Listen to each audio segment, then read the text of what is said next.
Hey, what's the story? Yours truly, Phil here, and a very big welcome back to the channel. Hope you're keeping well.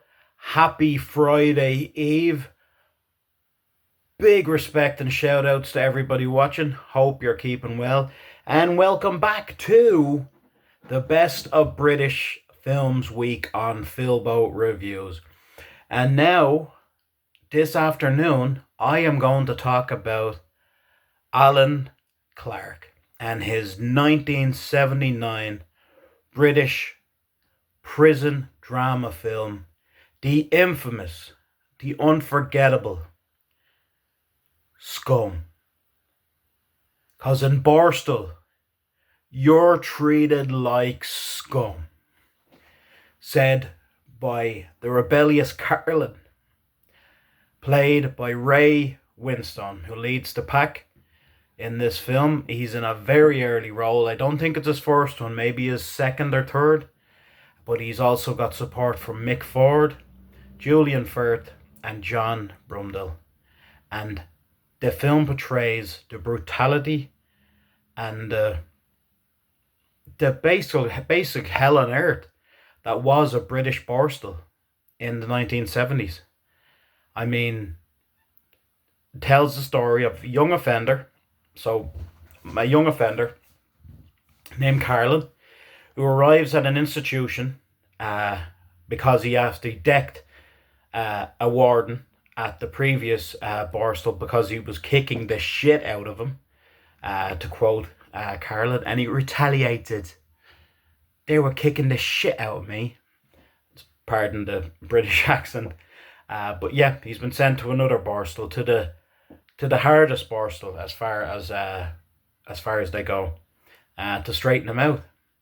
And basically, Carlin was the daddy in his previous Borstal, so he's basically the main fucking man, the badass. You go to him if you need anything. You go to him if you need someone done. You go to him for anything. Basically, he is in charge. And the smoothness of the running of the Borstal basically resides solely in the daddy in said Borstal, because they control everyone. Hence, the daddy in charge. And that was the expression used in old school Borstal. So, the film had extreme controversy at the time of its release. Like, extremely graphic racism and strong racism for a film of the time. Explicitly graphic violence. A rape scene that, unfortunately, once seen can never be unseen. A absolute ghastly, I'm not sure I've ever used that word, but a new word is needed for this. A ghastly suicide scene. And regular fighting and violence. And ridiculously strong language. This film sucks you right into the thick of things, because this film has no fucking music. There's no music. No soundtrack. No ominous tones, nothing. There is zero music. When they're marching in the yard to get their exercise, all you hear is the marching of their boots. And you really feel the grime, you really feel the tension. And the wardens in this place, the misters, are absolute evil, horrible bastards. And played to a T.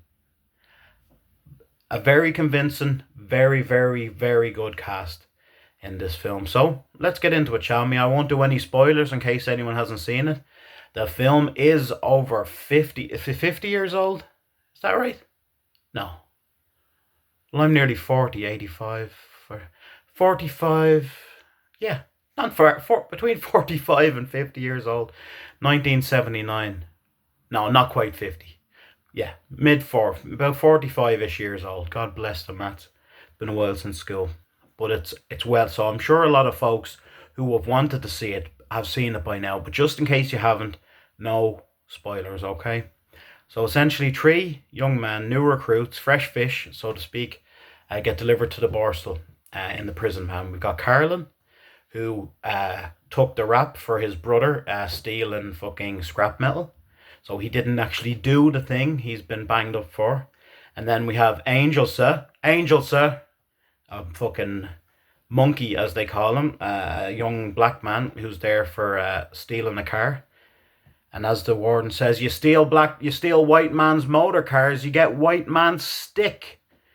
They fucking calling him a monkey, and it just basically telling them the film is horrifically racist, and it's unbashful in its execution of how racist.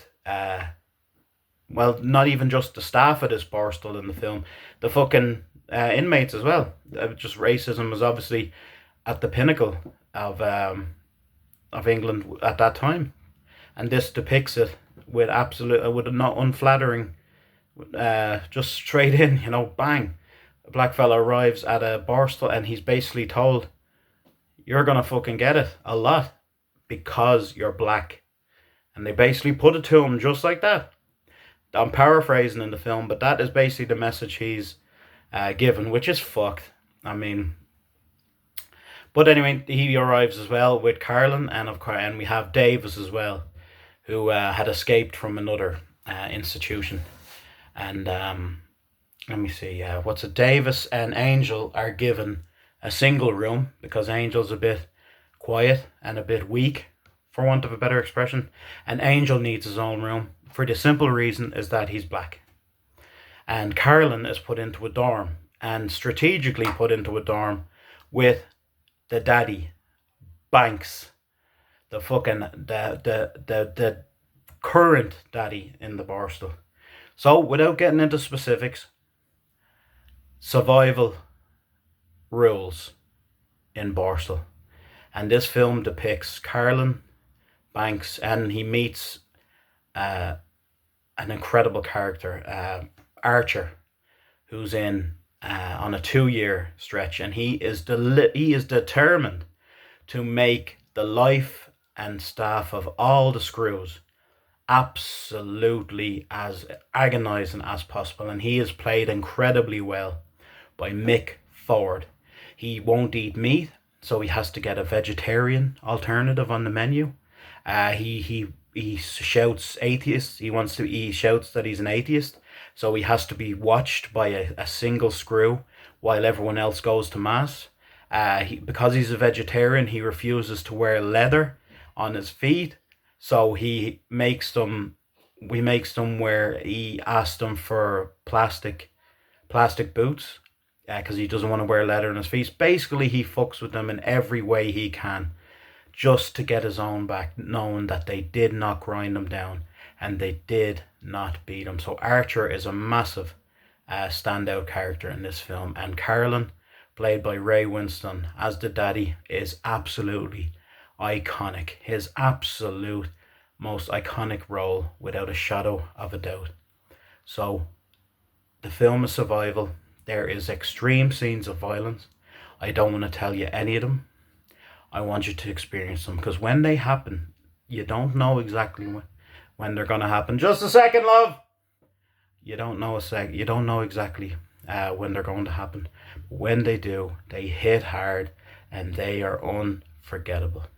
So this film has some absolutely vile scenes in it. There's a suicide scene and there's a rape scene amongst the runtime, and they are extremely disturbing, and I mean extremely disturbing. Still hold up just as shocking in 2025 than they would have done in 1979. I don't know how the people, I mean, it got a ban when it came out. I don't think it got proper, I think it was made in 1977 but didn't get released till 1979. I mean, I can imagine the people's reaction to these scenes at the time. It must have been absolutely just, no, too much. Can't do it. But it makes for a powerful film about survival, about brotherhood, about sticking it to the man, and it also gives people an insight to what Borstals and in Ireland industrial schools were like back in the 60s and 70s, run by horrible, evil, corrupt, disgusting fucking assholes who deserve to fucking burn in the fiery furnaces of hell. Borstal Industrial School, England, Ireland, whatever. It's all a fucking shambles, and this film shows the British side of the coin in Borstal in the 1970s. It was more or less a living fucking hell. And this film brings drama, brings truth, and it's an unforgettable watch that you will not forget in a hurry. 90 minutes long, no music, incredible performances, an incredible story and backstory to all characters. It's an incredible watch, and you will never forget watching Alan Clarke's 1979 film Scum. And that's why, yet again, on British Week, we have another 5 out of 5. This film is incredible. A one-time watch, it will shake you to your core, and you will have an incredible experience being in this world for the 90 minutes. It will not soon be forgotten. So thanks again for watching. Drop a like and a subscription, and look forward to more British film reviews here on Best of British Week on Philbo Reviews.